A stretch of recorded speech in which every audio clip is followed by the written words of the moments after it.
Hello students. तो बेटा आज हमारा 10th आईसीएसई का केमिस्ट्री का नेक्स्ट लेक्चर है। हम बेटा चैप्टर कर रहे थे केमिकल बॉन्डिंग। ठीक है, इसमें हमने 3 टाइप्स की बॉन्डिंग पढ़नी थी। तो हमने इलेक्ट्रोवेलेंट और या फिर आप कह सकते हो आयनिक बॉन्डिंग, है ना। एंड बेटा सेकंड थी हमारे पास कोवेलेंट बॉन्डिंग, है ना बेटा। ये दोनों मैंने जो हमारे प्रीवियस लेक्चर हैं उनमें डिस्कस अच्छी तरह से कर ली थी और इसकी एग्जांपल्स भी बहुत अच्छी तरीके से की थी। ठीक है बेटा। तो अब बेटा हम आज का जो हमारा टॉपिक है वो है इफेक्ट्स पढ़ेंगे हम।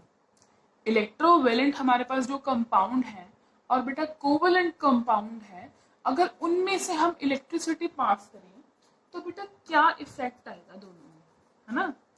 Effect of electricity on electrovalent and covalent compounds। ठीक है बच्चे, इसको करने के लिए बेटा सबसे पहले एक सेटअप लेना पड़ेगा, है ना, जिसमें हम अपना एक्सपेरिमेंट कर सकें। तो बेटा ये देखिए हम एक सेल लेंगे। ठीक है, एक सेल लिया हमने बच्चे। इनमें बेटा हमने 2 रॉड्स रखी हैं। ठीक है, प्लैटिनम की रॉड्स हैं दोनों बच्चे, और इनको वायर से कनेक्ट करके एक तरफ लगा दिया हमने एमीटर। एमीटर क्या होता है बेटा, जो करंट को डिटेक्ट करे, है ना, कि करंट पास हो रहा है कि नहीं हो रहा है। डिफ्लेक्शन देने लग जाती है वो नीडल जो होती है एमीटर में, अगर करंट पास होगा। और बेटा इसको ये नेगेटिव और ये पॉजिटिव एक सेल से जोड़ दिया, है ना। तो यहाँ से क्या जाएगा, हमारा करंट जाएगा। अब जो बेटा ये हमने, आप कह सकते हो कि हमने प्लैटिनम रॉड ली है। तो ये कौन कौन सी रॉड्स होती है बच्चे, एक होती है हमारी एनोड, है ना। एनोड कौन सी होती है, जो पॉजिटिव होगी। याद कैसे रहेगा, ए से एनोड, ए से एड, ठीक है, प्लस का साइन। और नेगेटिव हमारी होगी कैथोड। ठीक है बच्चे। और इनमें क्या रखा है बेटा, यहाँ पे हमने सॉल्यूशन, हम अपने अलग अलग सॉल्यूशन डालते रहेंगे। ठीक है, और देखेंगे फिर कि उनमें से इलेक्ट्रिसिटी पास हो रही है कि नहीं हो रही। ठीक है, तो एक तरफ तो हमने 2 तरह के बेटा सॉल्यूशन लेंगे इनमें। एक बार तो हम डालेंगे इनमें इलेक्ट्रोवेलेंट कंपाउंड। ठीक है, इलेक्ट्रोवेलेंट कंपाउंड या फिर बॉन्ड, इलेक्ट्रोवेलेंट बॉन्ड से बेटा ये कंपाउंड बनते थे, है ना। कंप्लीट ट्रांसफर ऑफ इलेक्ट्रॉन जहाँ पे होता था तो वहां पे बेटा इलेक्ट्रोवेलेंट कंपाउंड बनते थे। ठीक है, कौन कौन से कंपाउंड है बच्चे, magnesium chloride, sodium chloride, sodium hydroxide, copper sulphate solution. ठीक है, इस तरीके से हमने ये इलेक्ट्रोवेलेंट हमारे कंपाउंड है बेटा, ये हमने सॉल्यूशन के जैसे यहाँ पे लिए। ठीक है बच्चे। तो जब बेटा इनको हम देखेंगे, हमने एक एक करके ये सारे सॉल्यूशन डाले, तो बेटा हमारी ऑब्जर्वेशन क्या आएगी। ठीक है, ऑब्जर्वेशन क्या आएगी, जैसे मैंने यहाँ पे स्पीकर में सॉल्यूशन को डाला, ठीक है, और करंट पास किया, तो ये बेटा जो हमारा एमीटर है ये डिफ्लेक्शन शो करेगा अपनी नीडल की। इसका मतलब क्या है, अगर यहाँ से करंट आ रहा है बेटा, है ना, तो यहाँ से होकर इधर की ओर जा रहा है, एमीटर से पास कर रहा है। इसका मतलब क्या है कि ये सर्किट कंप्लीट है ना। तो बेटा जो हमारे इलेक्ट्रोवेलेंट कंपाउंड होते हैं बेटा, they allow electric current to pass, है ना बच्चे। तो आप कह सकते हो कि ये क्या है बेटा, good conductor of electricity in molten और इन एक्वस फॉर्म। ठीक है बच्चे। देखिए पहले हमने इलेक्ट्रोवैलेंट कंपाउंड इसमें लिए, कौन कौन से, मैग्नीशियम क्लोराइड, ये कुछ एग्जांपल्स है। We have number of electrovalent compounds, ठीक है, आप कोई भी ले सकते हो। तो बेटा ऑब्जर्वेशन क्या आई कि जो हमारा एमीटर है वो क्या हो रहा है, डिफ्लेक्ट कर रहा है। इसका मतलब क्या है बेटा, करंट हमारे पूरे सर्किट में से पास हो रहा है, ठीक है। तो बेटा जो हमारा ये इलेक्ट्रोलाइट है वो क्या चीज़ है ना, इलेक्ट्रोवैलेंट कंपाउंड का जो इलेक्ट्रोलाइट हमने बनाया है, तो बेटा ये अलाउ कर रहा है इलेक्ट्रिक करंट को अपने आप से पास होने के लिए। इसका मतलब क्या है कि ये गुड कंडक्टर ऑफ इलेक्ट्रिसिटी है। बेटा ये क्यों पास होने दे रहा है, क्योंकि जब ये यहाँ पे मोल्टन स्टेट में आएगा या फिर एक्वस फॉर्म में आएगा तो बेटा ये आयंस में कन्वर्ट हो जाएगा, है ना, डिसोसिएट हो जाएगा आयंस में। और आयंस जो है वो क्या हो जाएंगे, वो मोबाइल होंगे, मोबाइल आयंस है, यानी एक तरफ से लेके दूसरी तरफ जाएंगे, ठीक है। जैसे यहाँ पे नेगेटिव है तो यहाँ पे पॉजिटिव आयंस आ जाएंगे, यहाँ पे अगर पॉजिटिव हमारी एनोड है तो यहाँ पे नेगेटिव आयंस आ जाएंगे, ठीक है बेटा। तो करंट हमारा पास होगा। ओके बच्चे, ऑन द अदर हैंड अगर मैं कोवलेंट कंपाउंड की बात करूं, अब इसमें हम क्या करेंगे, इसमें हम लेंगे कोवलेंट कंपाउंड। कोवलेंट कंपाउंड बेटा जो कैसे बनते हैं, शाबाश बेटा, जो म्यूचुअल शेयरिंग से बनते हैं, शेयरिंग ऑफ इलेक्ट्रॉन से बनेंगे, ठीक है बच्चे। एग्जांपल बड़ी अच्छी इनकी कौन कौन सी, एक तो डिस्टिल्ड वाटर जो प्योर फॉर्म होगी, ठीक है बेटा, उस वो हमारा कोवलेंट कंपाउंड होता है। बेटा शुगर सॉल्यूशन ये भी कोवलेंट कंपाउंड है। अल्कोहल ये भी है। क्लोरोफॉर्म ये भी हमारा कोवलेंट बॉन्ड है। और पेट्रोल भी कह सकते हो, बेंजीन भी कह सकते हो, ये सभी हमारे कोवलेंट कंपाउंड है। बेटा जब इन सब सॉल्यूशन को हमने इस सेल में डाला तो बेटा क्या ऑब्जर्व किया, ऑब्जर्वेशन क्या हुई कि हमारे एमीटर में कोई भी डिफ्लेक्शन नहीं हो रही है, ठीक है। इसका मतलब क्या है, दे डू नॉट कंडक्ट इलेक्ट्रिसिटी, इसमें से इलेक्ट्रिसिटी नहीं पास होगी जब हम कोवलेंट कंपाउंड को इनमें डालेंगे, ठीक है बच्चे। क्यों बेटा, क्योंकि बेटा इनके पास, because they do not have ion, ठीक है, इनके पास आयन्स नहीं होते, दे ओनली हैव मॉलिक्यूल्स, ठीक है बच्चे। तो जो हमारे इलेक्ट्रोवैलेंट कंपाउंड होंगे वो गुड कंडक्टर ऑफ इलेक्ट्रिसिटी होंगे बेटा, और जो हमारे कोवलेंट कंपाउंड होंगे वो क्या होंगे, वो बैड कंडक्टर ऑफ इलेक्ट्रिसिटी भी कह सकते हो, ठीक है बच्चे, उनमें से इलेक्ट्रिसिटी पास नहीं करेगी। ओके बच्चे, चलिए नेक्स्ट टॉपिक है बेटा रिडॉक्स रिएक्शंस, है ना, रिडॉक्स रिएक्शंस। अब ये क्या चीज है, फर्स्ट ऑफ ऑल जिन रिएक्शन में ऑक्सीडेशन एंड रिडक्शन साइमल्टेनियसली होती हैं बेटा, एक साथ होंगी, ऑक्सीडेशन एंड रिडक्शन, ये दोनों एक साथ होंगी बेटा, उनको हम रिडॉक्स रिएक्शन कहते हैं। ज्यादातर ये रिएक्शंस एक साथ ही होती हैं, ठीक है बच्चे। कैसे, पहली बात, व्हाट इज ऑक्सीडेशन, ऑक्सीडेशन हम किसको कहते हैं, अगर बेटा कहीं पे गेन ऑफ ऑक्सीजन हो रहा है तो उसे हम ऑक्सीडेशन बोलेंगे, ठीक है बच्चे। और या फिर लॉस ऑफ इलेक्ट्रॉन हो रहा है उसे भी हम क्या बोलेंगे बेटा, ऑक्सीडेशन बोलेंगे। और बेटा रिडक्शन क्या चीज होती है, जहां पे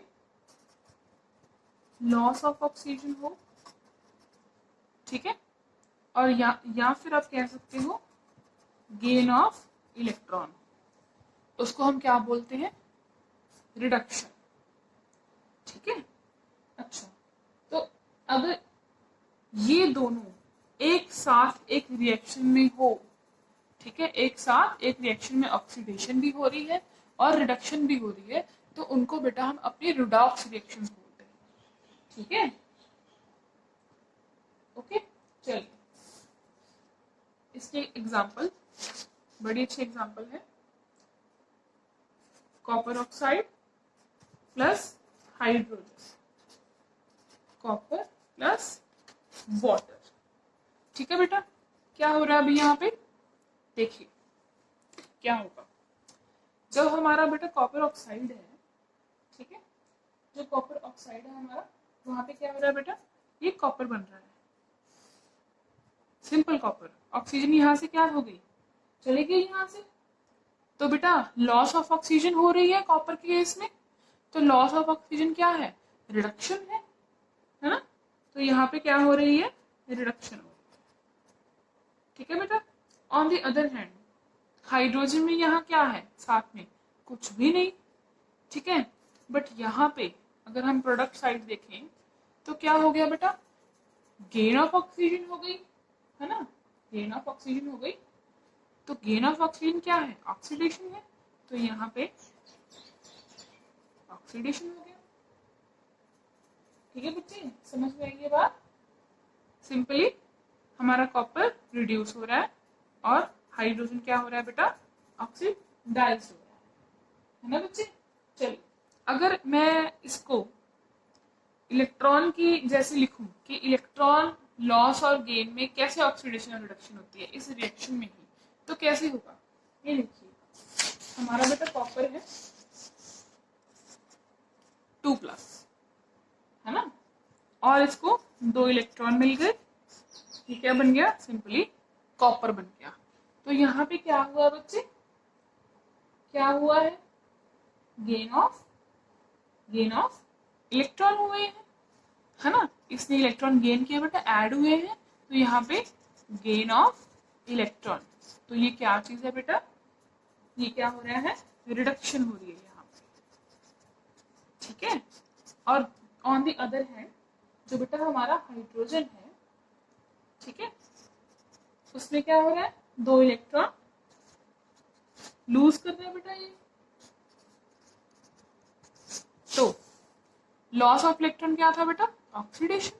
तो ऑफ कोर्स यहाँ पे लिखो लॉस ऑफ इलेक्ट्रॉन, साथ में क्या हो रहा है बेटा, ऑक्सीडेशन।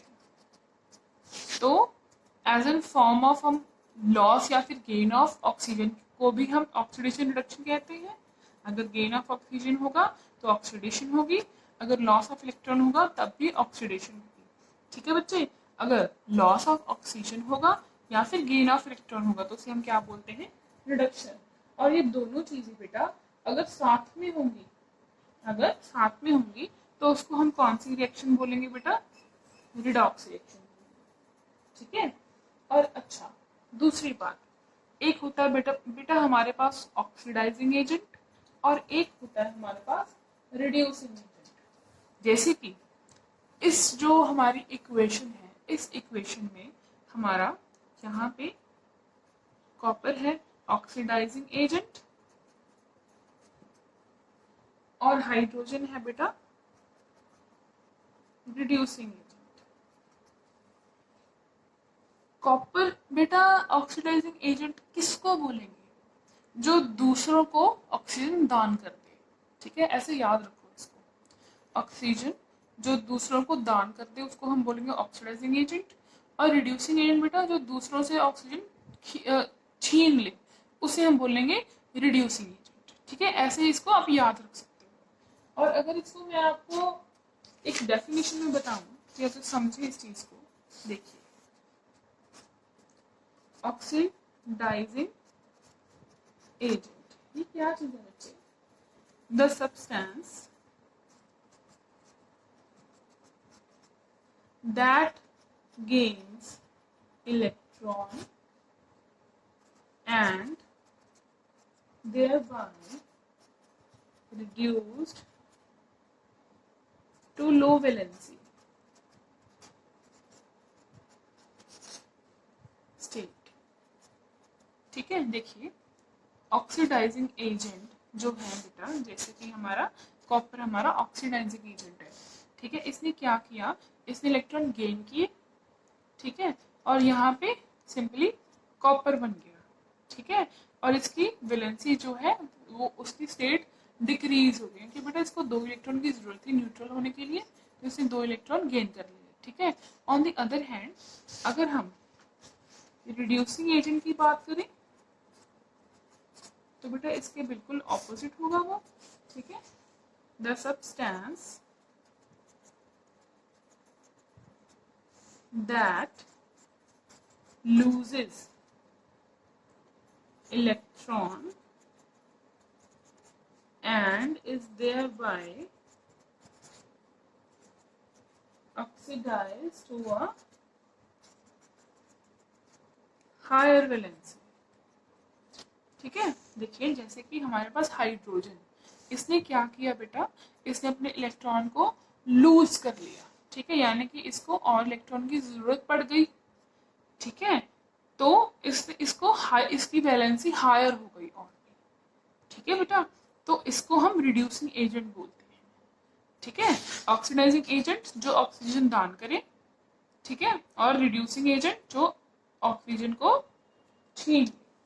ओके बच्चे, तो ये थी आपकी रिडॉक्स रिएक्शन।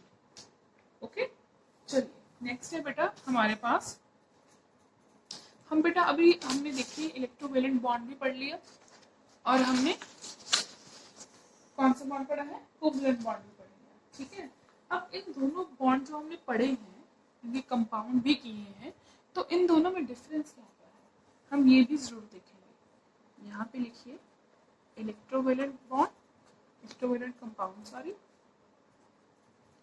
क्योंकि बेटा डिफरेंस देखने से ना एक तो दोनों चीज का कंपैरिजन हो जाता है कि दोनों हैं कैसे कैसे, है ना, और अच्छी तरह से मेमोरी हमारी पीछे हम एक बार रिव्यू हो जाएगा। ठीक है, और बेटा यहाँ पे हम लिखेंगे कोवलेंट कंपाउंड। ठीक है बच्चे, चलिए तो पहले तो बेटा इसकी डेफिनेशन, हमेशा जब आपने डिफरेंस करना है तो आप अगर इसकी डेफिनेशन लिखोगे तो ज़्यादा बेटर रहेगा। फर्स्ट पॉइंट, ठीक है, चलिए फर्स्ट पॉइंट है बेटा इलेक्ट्रोवेलेंट कंपाउंड कैसे बनते हैं, कैसे बनेंगे, दे formed by complete transfer of electron. जब इलेक्ट्रॉन का कंप्लीट ट्रांसफर हो, यानी कि गेन और लॉस जो हो कंप्लीट हो। ठीक है, और कोवेलेंट कैसे बनते हैं बेटा, दे formed by mutual sharing of an electron. ठीक है, जब दो एटम के बीच क्या हो, म्यूचुअल शेयरिंग हो, अपने अपने इलेक्ट्रॉन को एक दूसरे के साथ शेयर करें। ठीक है, ऐसा नहीं है कि वो कंप्लीटली लूज या गेन कर लेंगे, वो शेयर करेंगे। जबकि इलेक्ट्रोवेलेंट में क्या होगा बेटा, दोनों को क्या ट्रांसफर कर जाएंगे। ठीक है, चलिए अभी सेकंड पॉइंट देखते हैं बेटा। जो हमारे इलेक्ट्रोवेलेंट कंपाउंड होते हैं, क्योंकि यूजुअली ये हमारे क्रिस्टलाइन सॉलिड होते हैं। ठीक है, सॉलिड यानी कि सॉलिड स्टेट में होते हैं। ऐसा क्यों, क्योंकि बेटा जैसे कि दो हमारे एटम हैं, ठीक है, आयंस लगा लो, जैसे कि सोडियम है और क्लोरीन है, इसने एक पॉजिटिव लूज किया, इसने नेगेटिव गेन किया, तो बेटा इन दोनों में जो फोर्स होगी वो बहुत ही ज्यादा स्ट्रॉन्ग फोर्स है। ठीक है, एक दूसरे से अच्छी तरह से टाइटली पैक्ड है, इसीलिए ये क्रिस्टलाइन सॉलिड है। जबकि कोवलेंट क्या है बेटा, कोवलेंट क्या है, यूजुअली गैसेस, लिक्विड्स और वेरी फ्यू सॉफ्ट सॉलिड्स। क्योंकि इन दोनों में क्या है, इनकी पकड़ इतनी मजबूत नहीं होती। ठीक है, इनकी फोर्सेस जो हैं इतनी ज्यादा स्ट्रांग नहीं होती। ओके बेटा, अच्छा अगर इसमें फोर्स इतनी स्ट्रांग है, इतने बॉन्ड इतने स्ट्रांग है, तो बेटा इनकी मेल्टिंग पॉइंट या फिर बॉइलिंग पॉइंट भी ज्यादा होंगे। क्यों ज्यादा होंगे, क्योंकि बेटा उस फोर्स को तोड़ने के लिए, बॉन्ड को तोड़ने के लिए हमें ज्यादा एनर्जी देनी पड़ती है, ठीक है, ज्यादा उनको एनर्जी देनी पड़ेगी।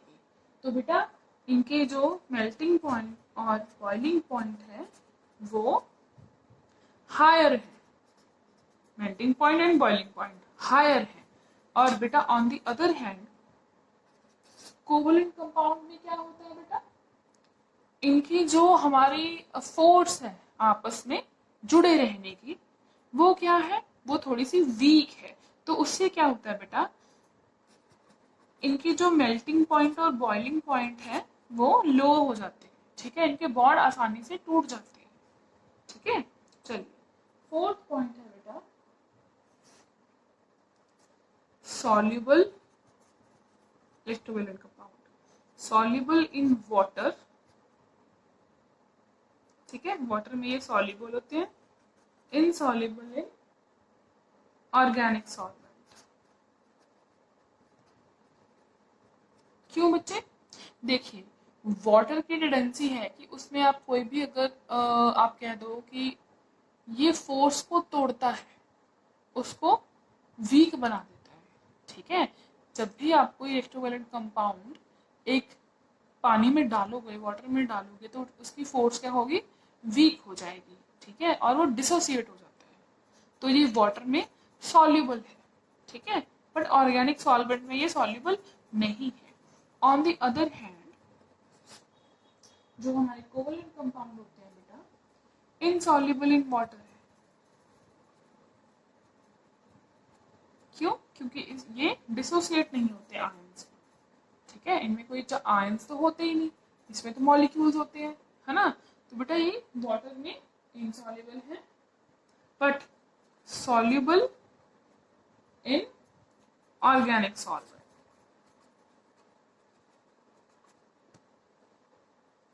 ठीक है।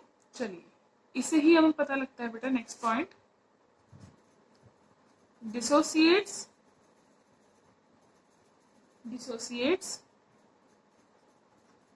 in water to give ions। अगर वाटर में इन कंपाउंड्स को डालेंगे तो बेटा वो आयंस में क्या हो जाएंगे, डिसोसिएट हो जाएंगे। दे do not dissociate into ions, क्योंकि इनमें आयंस होते ही नहीं, ठीक है बच्चे।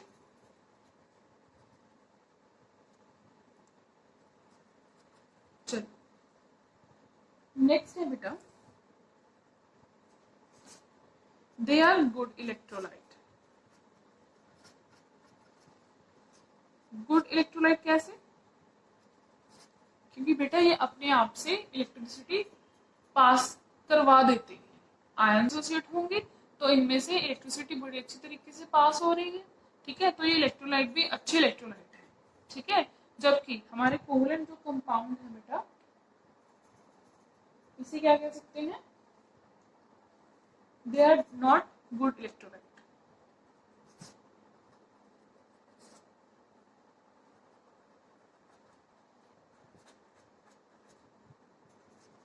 गुड इलेक्ट्रोलाइट,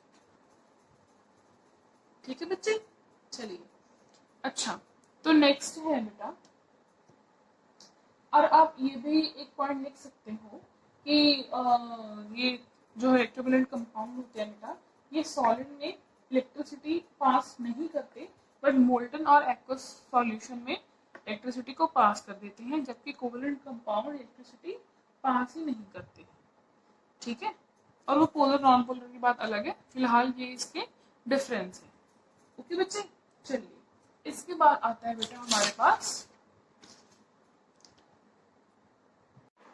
कोऑर्डिनेट बॉन्ड, ठीक है बच्चे। तो अभी हम पढ़ेंगे हमारा लास्ट बॉन्ड है कोऑर्डिनेट बॉन्ड, ठीक है। इसकी डेफिनेशन से पहले हम बेटा इसके एक बहुत अच्छे एग्जांपल करते हैं और उससे समझते हैं कि ये कैसा बॉन्ड होता है, ठीक है। चलिए बेटा जैसे कि हमारे पास अमोनिया है ना, तो अमोनिया क्या होता है, NH3, है ना। देखिए अगर मैं नाइट्रोजन को रिप्रेजेंट करूं, इसके जो वैलेंस इलेक्ट्रॉन होते हैं तो कितने होते हैं बेटा, वो 5 होंगे, है ना। एक यहाँ पे एक यहाँ पे, एक यहाँ पे और 2 यहाँ पे, है ना। तो बेटा इसको अपना ऑक्टेट पूरा करने के लिए कितने इलेक्ट्रॉन और चाहिए? 1 2 3 4 एंड 5, यानी कि 3 और चाहिए। 8 पूरे करने के लिए 3 इलेक्ट्रॉन और चाहिए, ठीक है। और वो बेटा इसको कहाँ से मिलते हैं? हाइड्रोजन से, है ना। वो मिलते हैं इसको हाइड्रोजन से। तो ये अमोनिया बन गया, है ना। तो ये हमारा बॉन्डेड पेयर हो गए, ये बॉन्डेड पेयर हो गए। अब नाइट्रोजन के 8 इलेक्ट्रॉन पूरे हैं और हाइड्रोजन के डुप्लेट पूरे हैं, ठीक है। तो बॉन्डेड पेयर हमारे कितने हो गए? 3 हो गए। बेटा जो ये वाला बॉन्ड, ये वाला पेयर हमारा बच गया, इसको हम बोलते हैं लोन पेयर। जो किसी भी बॉन्ड में क्या हो रहा है बेटा? किसी भी बॉन्ड में पार्टिसिपेट नहीं कर रहा है, ये बॉन्ड पेयर है। सॉरी, ये लोन पेयर है ना बच्चे। चलिए, ये तो पता चल गया आपको लोन पेयर कौन सा होता है ना। अच्छा भाई, अब इसकी बात करें कि अगर इसने भी किसी के साथ बॉन्ड बनाना हो तो कैसे बनाएगा, किसके साथ बनाएगा? देखिए, ये उसके साथ अपना बॉन्ड बनाएगा जिसको लोन पेयर की जरूरत हो। भाई अब किसको जरूरत है? जैसे कि वी हैव H+, ये क्या चीज है? हाइड्रोजन है सिंपली, उसमें से हमने इलेक्ट्रॉन निकाल दिया, ठीक है। तो प्रोटॉन बच गया। हाइड्रोजन को डुप्लेट पूरा करना है, यानी कि 2 इलेक्ट्रॉन चाहिए, और यहाँ पे 2 इलेक्ट्रॉन फ्री पड़े हैं, यानी कि लोन पेयर फ्री पड़ा है। तो क्या हो सकता है? क्या होगा? लोनली है ये, है ना। तो सिंपली इसको हम H+ से क्या कर देंगे? बॉन्ड बनाने देंगे, ठीक है। और फिर ये कैसा बॉन्ड बनेगा बेटा? NH, है ना बेटा। देखिए, जो ये कोवलेंट बॉन्ड था, तो ये कोवलेंट बॉन्ड यहाँ पे बन गया, यहाँ पे भी बन गया, यहाँ पे बन गया। बट जो बेटा ये हम H इसके साथ लगा रहे हैं, ये बेटा यहाँ पे कोऑर्डिनेट बॉन्ड बनाएगा, है ना। तो कैसे शेयर किया है? यहाँ पे H जो है, इसने कुछ भी शेयर नहीं किया। जो नाइट्रोजन के पास लोन पेयर था, उसने ही 2 इलेक्ट्रॉन शेयर कर लिए इसके साथ, ठीक है। तो ये क्या बन गया? सिंपली हमारा अमोनियम का आयन बन गया। इसको हम अमोनियम आयन भी बोलते हैं, ठीक है बच्चे। तो अगर इसको लिखें, कोऑर्डिनेट बॉन्ड को कैसे लिखोगे? Simply bond formed between 2 atoms by a pair of electrons provided entirely by one of the combining atoms is called coordinate और dative bond, ठीक है जी। समझ में आई बात? क्या किया यहाँ पे बेटा? इसमें है कि जो बॉन्ड कैसे बनते हैं, 2 एटम के बीच में बनेंगे, जिसमें एक एटम ने अपना एक पूरा का पूरा पेयर ही शेयर कर लिया। ऐसा नहीं है, जैसे कि कोवलेंट बॉन्डिंग में क्या था कि एक इलेक्ट्रॉन एक एटम शेयर करेगा, दूसरा इलेक्ट्रॉन दूसरा एटम शेयर करेगा, है ना। बट यहाँ पे क्या है, 2 इलेक्ट्रॉन एक ही हमारे जो एटम उसने शेयर कर लिया, ठीक है। तो ऐसे बॉन्ड को हम क्या बोलते हैं? कोऑर्डिनेट या फिर डेटिव बॉन्ड बोलते हैं, ठीक है बच्चे। तो अगर इसकी कंडीशंस देखी जाए, कंडीशन कौन कौन सी है, जैसे कि हमने अभी देखा, तो एक बार फिर से इसको लिख के देखते हैं। कंडीशंस किसकी? कोऑर्डिनेट बॉन्ड को बनने के लिए क्या कंडीशन चाहिए? पहली बात तो one of the atom, one of the two atoms must have at least, कम से कम एक लोन पेयर होना ही चाहिए। दोनों जिन जिन दो एटम के बीच में बॉन्ड बनाना है उसमें से एक एटम के पास लोन पेयर होना जरूरी है। और दूसरी कंडीशन, अनदर एटम, अब जो एटम बच गया, should be short of at least a lone pair of electron। और जो दूसरा बेटा हमारे पास एटम है जिसने बॉन्ड बनाना है उसके पास लोन पेयर की कमी हो। ऐसा नहीं है कि हम बहुत मतलब जबरदस्ती कुछ करेंगे उसके साथ, जबरदस्ती उसको लोन पेयर के साथ बॉन्ड करवाएंगे, बिल्कुल भी नहीं। अगर उसको जरूरत होगी तभी हमारा कोऑर्डिनेट बॉन्ड बन सकेगा। ठीक है बच्चे, आपने अमोनियम आयन की तो वो देख ही ली एग्जाम्पल। एक और एग्जाम्पल करके बता देती हूँ आपको। देखिए अब दूसरे एग्जाम्पल करते हैं हम। जैसे कि आपको पता है, अगर हम वाटर की बात करें, ऑक्सीजन हाइड्रोजन के साथ इसने बॉन्ड बनाया हुआ है और दो पेयर इसके पास लोन पेयर है ना, दो इसके पास बॉन्डिंग पेयर है, दो इसके पास लोन पेयर है। और हमारी डेफिनेशन के अकॉर्डिंग या फिर कंडीशन के according at least one lone pair होना जरूरी है। इसके पास तो दो पड़े हैं, ठीक है। अगर इसको हम H+ के साथ इसका बॉन्ड बनवाएं, है ना, H+ के पास कितनी शॉर्टेज है, एक लोन पेयर की शॉर्टेज है। तो बेटा कैसे बनेगी, देखिए ऑक्सीजन, ये एक बॉन्ड कोवलेंट हाइड्रोजन के साथ, दूसरा हाइड्रोजन के साथ कोवलेंट बॉन्ड, और ये जा रहा हमारा कोऑर्डिनेट बॉन्ड, और एक लोन पेयर ऐसे ही पड़ा है। ठीक है, ये बेटा आपका फॉर्मूला हो गया H3O+ का। इसको बोलते हैं हम हाइड्रोनियम आयन।